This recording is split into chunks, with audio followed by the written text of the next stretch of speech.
I'm getting tired of this question. I think in the last month or so, I've heard like 3 or 4 times this question of how many gods died on the cross. Most of the time it's asked by Muslims. And in the settings, they look like they're trying to be this, really trying to approach the Christian, asking genuine questions. But you see how they handle it afterwards. They're trying to go for a gotcha. So my entire point with this video really is to be a short preparation for Christians to be able to gay. Yeah, how do you like it when someone busts into your recording? Because I didn't know you were recording. You know I'm recording. You did the second time. I didn't know you started again.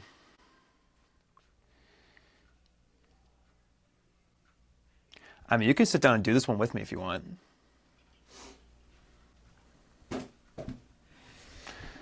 I can't see you at all.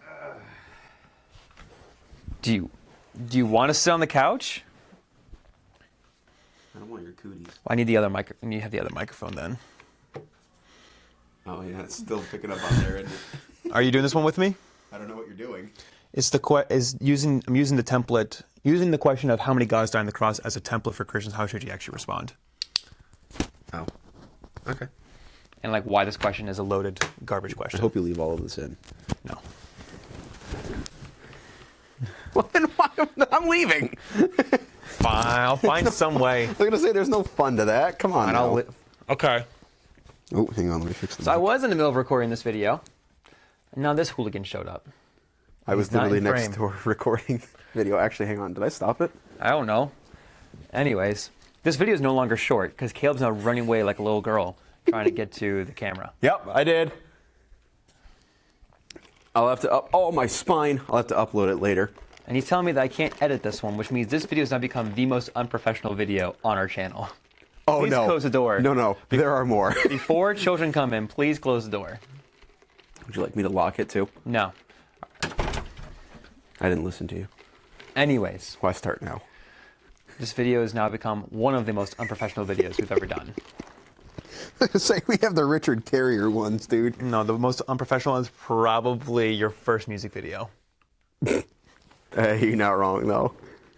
Okay, so this video is supposed to be helping Christians better understand why or how to respond to questions like how many gods died on the cross. Yeah. First off, why is this question a terrible question?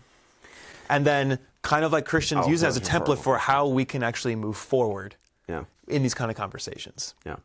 So first off is obviously when someone asks this question, you have to clarify what they mean by this question. Because when they're asking you how many gods died on the cross, what they're looking for, as I just said to you guys before Caleb walked in and turned this video into something completely different, is they're trying to go for a gotcha.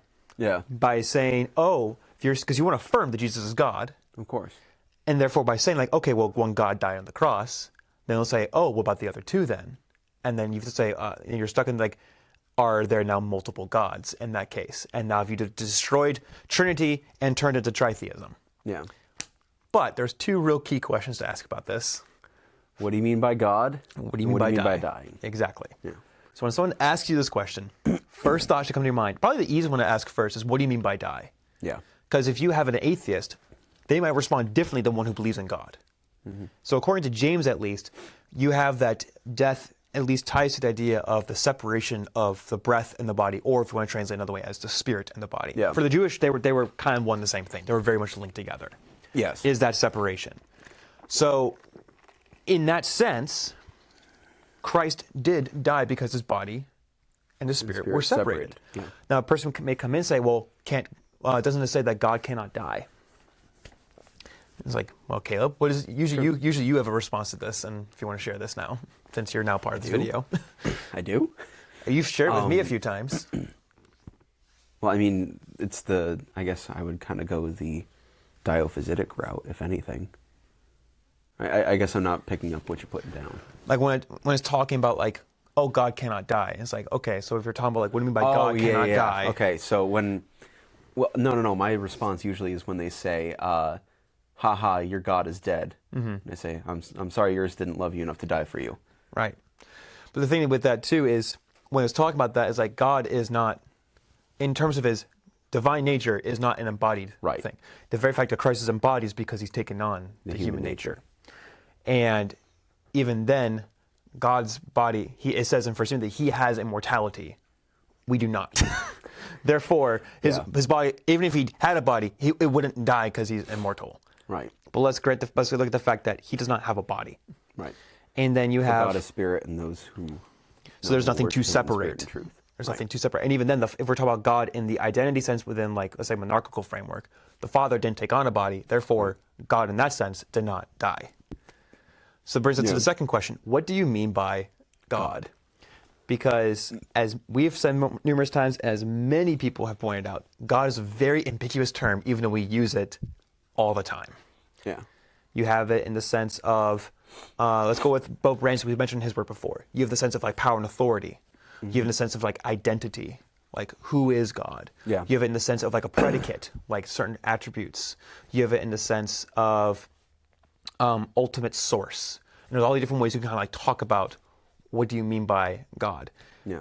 And so, Caleb, what would be wrong with saying God,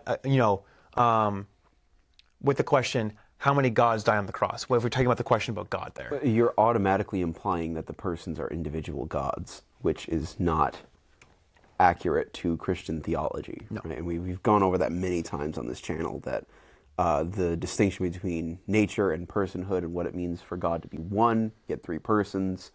You're just automatically making an assumption of either polytheism or tritheism. So if we were to reframe this question back to them, I have a thought. I think you have a similar thought. How would you rephrase the question back to them? How many persons of God died on the cross? And again, we have to kind of clarify, what do you mean by died? Right, because someone can mean cease to exist. Right. That might be an atheist perspective. If you mean cease to exist, then none. Right. But if you simply mean separated from the body, then one. Right. The person of the Son. Right? The divine essence leaves the now deceased body. Exactly. And so with that, like, this is just a simple thing. It's like I've seen several videos of this now where Christians are being approached by, specifically in this case, Muslims, who are coming with this question. I think it's a great question. And they're saying this, and they act like it's this very seemingly in good faith question. Yeah. Then they turn around and come back at you because they're trying to prove that you are a polytheist, when that is just ignoring the actual language and philosophy. Mm-hmm. And so using that as a template, if someone comes up to you with a question, even if whether they seem like they're in good faith, if they appear in bad faith, or they actually generally are in good faith. And I say, because you can appear in good faith, but also be deceptive in that. You can actually have bad faith, and there's like genuine, actual good faith in the question. Clarify what someone means before you answer, because you might be on two different playing fields of discussion. Again, an atheist may say death means ceasing to be. Well, then the answer is none. And therefore, we would not affirm that, because at least majority of Christians believe in some sort of afterlife. Yeah. And even if you don't mean, like, I'm not even talking about like the new creation, I'm talking about like the immediately after you die, when you're separated. Mm-hmm. So in that case, we talk about death two very different ways. And we have to clarify what we mean by that. Yeah. And so when you're getting approached by these, clarify the questions, because otherwise you're going to be caught off guard, whether the person means to catch you off guard or not.